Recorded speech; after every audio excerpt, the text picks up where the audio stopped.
Assalamualaikum warahmatullahi wabarakatuh. Apa kabar anak-anak? Selamat pagi, kita berjumpa lagi dalam pembelajaran jarak jauh yang diselenggarakan oleh Dinas Pendidikan Kota Cirebon dan AKG Kecamatan Kejaksan. Perkenalkan, nama Ibu Resnawati. Ibu bekerja di instansi sekolah SDN Negeri Samadikun. Sebelum pembelajaran dimulai, ayo siapkan dulu alat-alat tulis yang diperlukan. Kemudian selalu protokol kesehatannya selalu dijaga ya, supaya kita terhindar dari pandemi yang sekarang. Yang pertama, memakai masker. Yang kedua, mencuci tangan menggunakan sabun di air yang mengalir. Yang ketiga, menjauhi kerumunan. Yang keempat, menjaga jarak. Yang kelima, membatasi mobilitas. Sebelum belajar, marilah kita membaca doa dulu sesuai dengan kepercayaan dan keyakinan masing-masing. A'udzu billahi minasyaitonir rajim. Bismillahirrahmanirrahim. Rabbi zidni ilman warzuqni fahma waj'alni minasyolihin. Sekarang yang akan Ibu sampaikan dalam materi ini yaitu kelas 4, tema 1, indahnya kebersamaan, subtema 3, bersyukur atas keberagaman, pembelajaran 3. Tujuan pembelajaran, setelah menyimak teks permainan tradisional, siswa mampu mengidentifikasi gagasan pokok dan gagasan pendukung setiap paragraf dari teks tulis dengan mandiri. Setelah menyimak teks tentang permainan tradisional, siswa mampu menyajikan gagasan utama dan gagasan pendukung setiap paragraf dari teks tulis dalam bentuk peta pikiran dengan tepat. Nah, tadi tujuan pembelajaran yang akan Ibu jelaskan sudah tahu, sudah dibacakan. Sekarang kita ke materi permainan tradisional. Coba sekarang lihat di situ. Ada anak-anak sedang bermain tradisional apa, Nak? Nah, itu lihat di sana anak-anak tersebut sedang bermain gendang. Nah, gendang tadi itu adalah salah satu cara atau bermain tradisional. Ya, ayo kita baca sama-sama. Kita bisa menemui gendang di banyak wilayah di Indonesia. Pernahkah kamu memperhatikan bagaimana bunyi pada gendang? Gendang dapat berbunyi jika kulit gendang dipukul. Saat dipukul, kulit gendang bergetar. Getaran ini menghasilkan bunyi. Bunyi tersebut masuk ke sebuah rongga yang terdapat di bawah kulit. Bentuk rongga memengaruhi bunyi yang dihasilkan.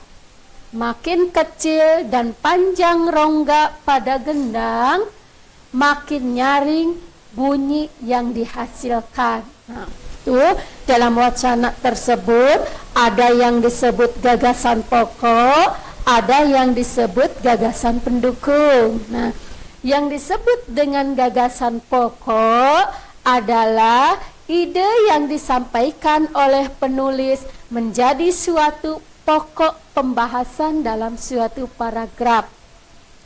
Gagasan pendukung adalah gagasan yang mendukung kalimat utama. Dalam wacana tadi bermain kendang, nah di situ ada gagasan pokok, yaitu tentang bunyi.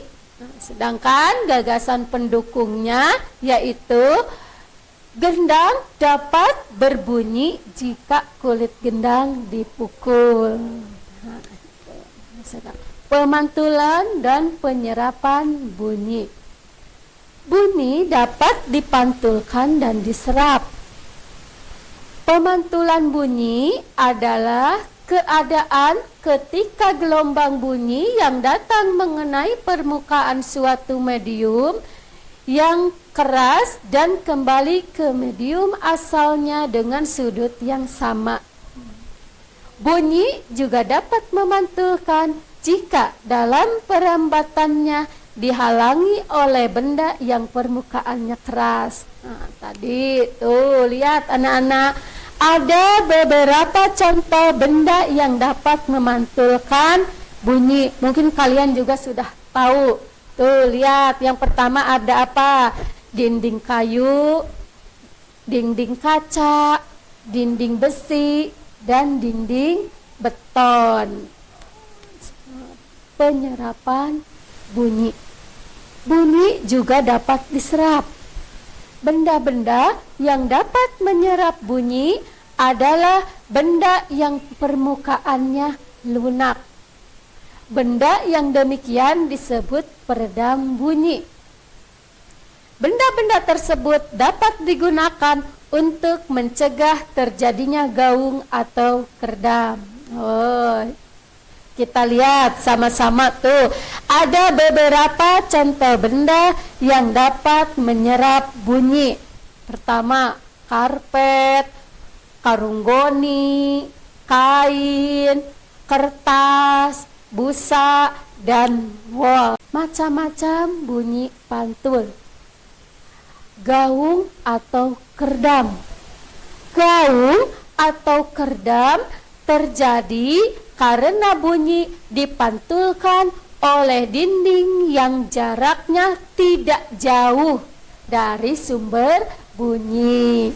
Nah, hal ini menyebabkan datangnya bunyi pantul bersamaan dengan bunyi asli yang belum selesai terucapkan. Akibatnya, bunyi pantul mengganggu bunyi asli sehingga suara yang terdengar tidak jelas. Contohnya anak-anak.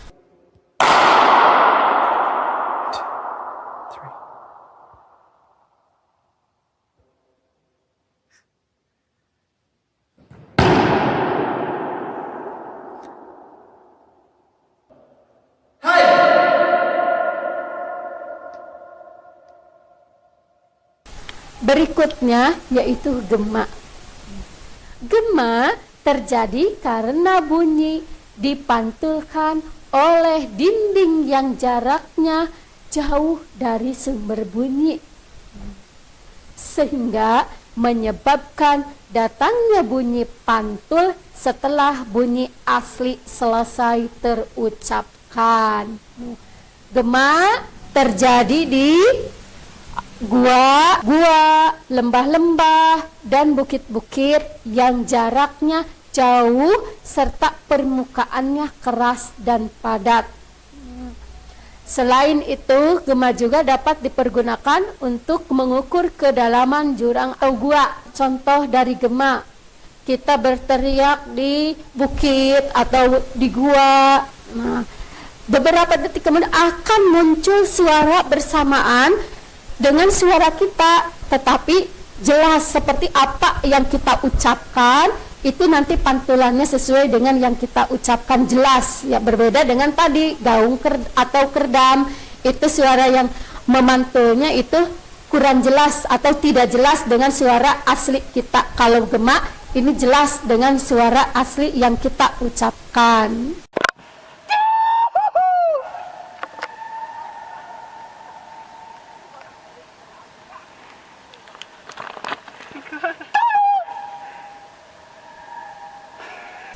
Kesimpulan, gagasan pokok adalah ide yang disampaikan oleh penulis menjadi suatu pokok pembahasan dalam suatu paragraf.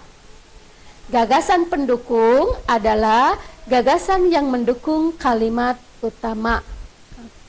Gagasan pokok paragraf tadi di atas yaitu bunyi. Gagasan pendukung paragraf di atas, gendang dapat berbunyi jika kulit kendang dipukul. Bunyi dapat dipantulkan dan diserap. Macam-macam bunyi pantul. Tadi ada 2, gaung atau kerdam dan gema. Nah, sekian anak-anak pembelajaran dari Ibu. Terima kasih. Selamat belajar. Selalu jaga keselamatan dan kesehatan. Wassalamualaikum warahmatullahi wabarakatuh.